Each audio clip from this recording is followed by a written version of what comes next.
To allow your Samsung Galaxy S25 Ultra to download dynamic lock screen wallpapers using mobile data, long tap on an empty area on your home screen, and then tap Wallpaper and Style.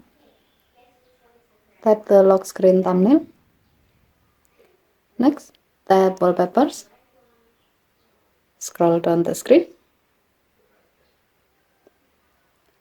Under Wallpaper Services section, tap Dynamic Lock Screen Thumbnail. Scroll down the screen.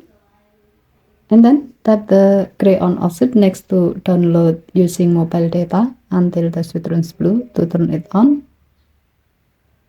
When this option is on, your phone will be allowed to download wallpapers within categories you select and automatically update wallpapers from time to time by using your mobile data connection.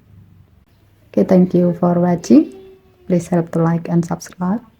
Have a nice day.